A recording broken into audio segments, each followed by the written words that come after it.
और इसी के बीच में जो हमारे अतिथि हैं प्रोफेसर साहब, जो समाजवादी पार्टी के बड़े नेता हैं, मैं निवेदन करूंगा कि आप हमारी जनता जनार्दन के लिए दो शब्द कहें।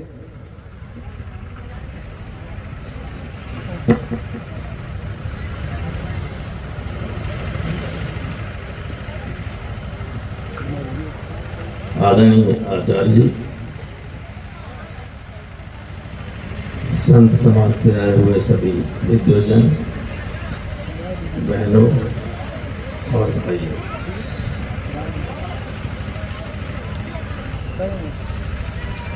श्रीमद् भागवत जितनी कथा हम लोग सुनते हैं या 7 दिन में आचार्य और शास्त्री लोग सुनाते हैं, वो एक हिस्सा है भगवत पुराण का। जो 18 पुराण हैं उनमें से एक पुराण भगवत पुराण है, और जो हम लोग यहाँ सुनते हैं वो केवल एक हिस्सा है भगवान कृष्ण की बाल लीला से लेके उनके कीर्तन करना, रास लीला करना, उनके भक्ति का गान करना, ये सारी चीज़ें इसमें आती हैं। ये सारी बातें आचार्य जी ने आपको बताई ही होंगी। मैं तो ये कहना चाहता हूँ कि इससे सीखने की कई बातें होती हैं। अगर बिना सोचे समझे आक्रोश में, गुस्से में कभी कभी कदम कोई व्यक्ति उठा देता है, तो उससे अगर बड़ा व्यक्ति है तो इतिहास की धारा बदल जाती है, तमाम तरह की बातें पैदा हो जाती हैं। अगर महाराजा परीक्षित ने प्यास से पीड़ित होके महर्षि समीप से पानी मांगा और वो ध्यान मुद्रा में थे, उन्होंने महाराज की बात नहीं सुनी, तो महाराज को गुस्सा आ गया। उन्होंने मरा हुआ सांप डाल दिया उनके गले में। उसका परिणाम देखा।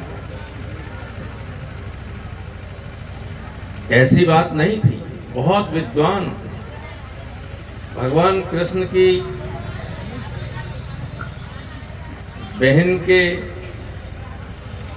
नाती पौत्र परीक्षित थे, बहुत यशस्वी राजा थे, लेकिन कलयुग जब बुद्धि पर बैठ गया तो उन्होंने उनकी बुद्धि को थोड़ी देर के लिए भ्रष्ट कर दिया, और नतीजा ये हुआ कि समीक ऋषि के बेटे श्रृंगी ने श्राप दे दिया। किसी ने कहा कि तुम्हारे पिताजी के कोई राजा जो है सांप डाल गया मरा हुआ गले में, श्राप दे दिया कि 7 दिन के अंदर सांप राजा को काट लेगा, उससे डसने से मौत हो जाएगी। और इसीलिए 7 दिन की ये कथा होती है। जब वो समीक ऋषि के माफी मांगने आए तब तक उन्होंने कहा कि अब तो सब कुछ हो चुका है, अब जो श्राप दे दिया वापस नहीं हो सकता। मैं जानता हूँ तुम बहुत बड़े धर्मात्मा हो, तुमसे कोई जानबूझ के गलती नहीं की, लेकिन अब 7 दिन में अपना परलोक सुधार लो।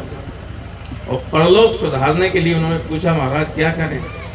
उन्हें कि सुखदेव से ज़्यादा कोई ज्ञानी नहीं है, उनसे जाइए, वही आपको बताएंगे कि आपका मोक्ष कैसे हो। तो सुखदेव ने 7 दिन में ये भागवत की कथा परीक्षित को सुनाई थी। और यहाँ जो भागवत होती है उसमें भी परीक्षित बनते हैं, बनते ही नहीं बनते, वो वही मामला है, वहीं से। तो इसमें सतयुग में जब आदमी कोई मोक्ष के लिए या किसी बड़े काम के लिए प्रयास करता था तो बहुत गंभीर, बहुत घोर तपस्या करनी पड़ती। त्रेता में उसी काम के लिए थोड़ा सा उससे कम मेहनत करनी पड़ती, द्वापर में और कम मेहनत करनी पड़ी, लेकिन बड़े लोगों ने, ऋषियों मुनियों और अन्य लोगों ने सोचा कि कलयुग में लोगों के पास इतना मौका ही नहीं है, इतना मेहनत करने का, इतना गंभीरता से किसी चीज को सोचने समझने का नहीं है।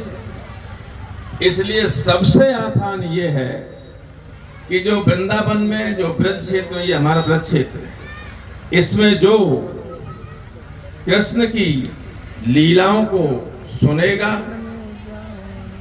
कीर्तन में हिस्सा लेगा, रास लीला में को देखेगा, और चाहे उन्होंने गोवर्धन को उठाया हो, चाहे तमाम राक्षसों का वध किया हो,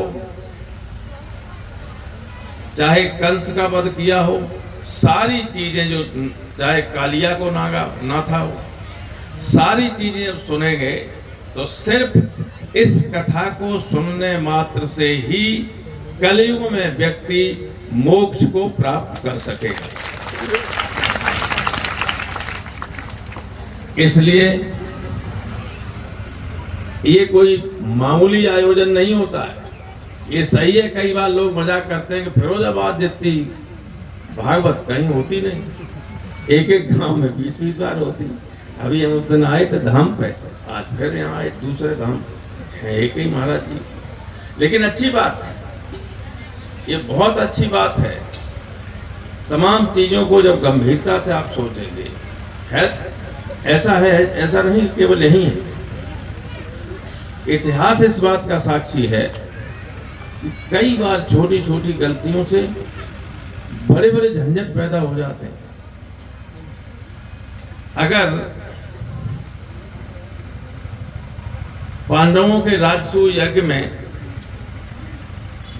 बहुत सुंदर महल जो बना हुआ था, जहां जमीन थी वहां पानी दिखता था, पानी था वहां जमीन दिखती थी, तो दुर्योधन ने कहा कि जरा महल देख लें। दुर्योधन को जलन जी, करे इतना सुंदर सब कुछ कर दिया, राजसूय यज्ञ कर दिया। तो गए अंदर, वो कर्ण और दुर्योधन और ये जा रहे थे, तो आदमी जा रहा था, उसने कहा कि इधर से चलिए, वो कह रहे पानी में डाले दे रहे मुझे, तो दूसरे रास्ते पैर रखा, पानी में चला गया। ऊपर द्रौपदी बैठी थी। आप देखिए, ये बहुत बड़ी गलती द्रौपदी की थी, जिसने महाभारत का को जन्म दिया। महाभारत का जन्म ही वहीं से हुआ है कि जब दुर्योधन पानी में गिर गया तो द्रौपदी ने हंस के कहा कि अंधे के अंधे ही होते हैं। ये बहुत गलत बात थी। बहुत, इसको कोई कितना ही दुर्योधन को बुरा कहे, कोई द्रौपदी को कितना ही अच्छा कहे, लेकिन द्रौपदी का ये कथन महाभारत को जन्म देने का कारण था।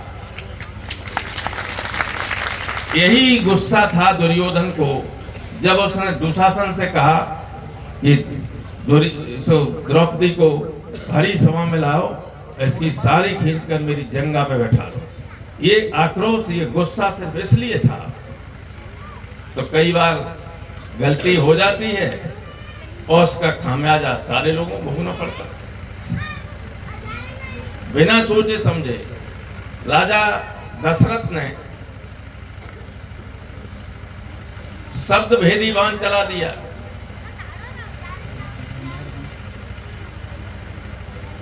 श्रवण कुमार की डेथ हो गई। श्रवण कुमार, उन्होंने समझा कि शेर पानी पी रहा है या कोई हिरण पानी पी रहा है शिकार के लिए, आवाज पे बाण चला दिया तो सांप लगा। दशरथ की मृत्यु हुई, राम का वनवास हुआ और आगे चल के अयोध्या तक झगड़ा पहुंचा कि नहीं पहुंचा। जो लोग जानते हैं, पढ़ते हैं ग्रंथों को, वो जानते हैं कि अगर पांडु महाराज ने शब्द भेदी बाण न चलाया होता और एक ऋषि जो अपनी पत्नी के साथ थे, उन दोनों के सीने को चीर गया जब वो, तो मरते मरते ऋषि ने शाप दिया था पांडु को कि तुम जब भी अपनी पत्नी के साथ सहवास करने की कोशिश करोगे, वही क्षण तुम्हारे जीवन का अंतिम क्षण होगा। और पांडु मरे तो धृतराष्ट्र को गद्दी मिल गई। हालांकि धृतराष्ट्र से वरिष्ठ जेठे थे, लेकिन नीति शास्त्र ये कहती है कि अंधा आदमी गद्दी पर नहीं बैठना चाहिए। विदुर ने मना किया था, इसलिए पांडु को हक मिला। लेकिन पांडव जब मर गए तो धृतराष्ट्र के सर पर मुकुट रख गया। फिर धृतराष्ट्र ऐसे लालची निकले कि उनके बच्चों के लिए भी मुकुट उठाने के लिए तैयार नहीं थे। महाभारत हुआ और हिंदुस्तान का सारा जो राजा महाराजा था कोई बचे ही नहीं। और सच बात यह है शास्त्री जी कि भगवान कृष्ण तो आए ही इसीलिए थे, आए ही इसीलिए थे। उनका जन्म ये पृथ्वी पर अकेले ऐसे तमाम पैदा हुए इनसे पहले भगवान ने कई अवतार लिए, लेकिन संपूर्ण अवतार कृष्ण के रूप में लिया। संपूर्ण राम भी पूरे अवतारी नहीं थे, कृष्ण ही संपूर्ण अवतारी थे। और उन्होंने जब सब महाभारत में सब हुए, इससे पहले जब अपने मामा को मारा तो जरासंध बार बार हमला करता था मथुरा। तो बलदेव ने कहा, दाऊ जी ने, कि भाई किशन चलो यहाँ से, कहीं लोगों को परेशानी होती है हमारी वजह से, या उन पर हमला करो। तो कृष्ण ने कहा हमला करने की जरूरत नहीं है, जरासंध सारे राक्षसों को लेके आएगा, एक बार में ही मार देंगे, कहाँ ढूंढते फिरेंगे, सब इकट्ठे आएंगे मारेंगे। तो बहुत बार जब हो गया तो कहा कोई जनता हमारी वजह से परेशान, तब वो चले गए द्वारिका। और जब युद्ध हुआ, कुंती उनकी सगी बुआ थी और धर्म के रास्ते पर थे, धर्म के रास्ते पर। और बोल कृष्ण की लीला देखी, क्या व्यक्तित्व था। उन्होंने महाभारत में भी दुनिया को ये न लगे कि पांडव दोषी हैं, इसलिए जब नहीं माना किसी तरह से दुर्योधन, तो आखिर में उन्होंने युधिष्ठिर से कहा कि मैं भी एक बार जाऊं शांति दूत बन के। उन्होंने कहा मत जाइए, आपका अपमान करेगा वो। उनके करने दो अपमान, मेरा अपमान कुछ नहीं, मैं जा रहा हूं। तो जब गए तो दुर्योधन ने अपमान कर ही दिया।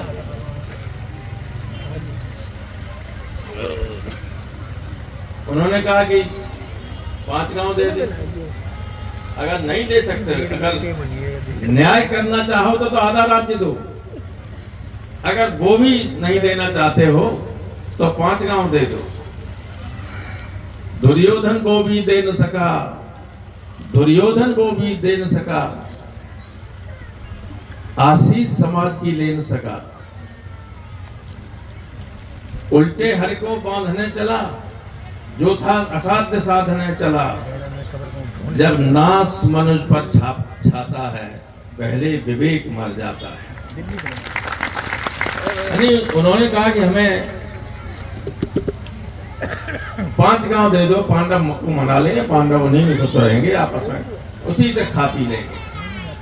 तो दुर्योधन ने कहा 5 गांव तो बहुत बड़ी बात है, मैं सुई की नोक के बराबर जमीन पांडवों को नहीं दे सकता।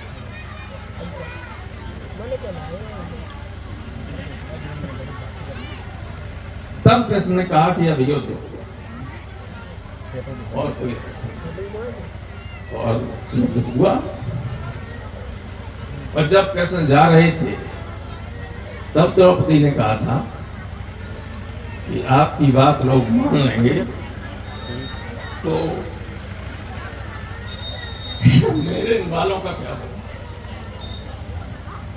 लेकिन जो होना था वो हुआ, कोई बचा नहीं। जो ये समझते थे कि इसके बिना काम नहीं चल सकता,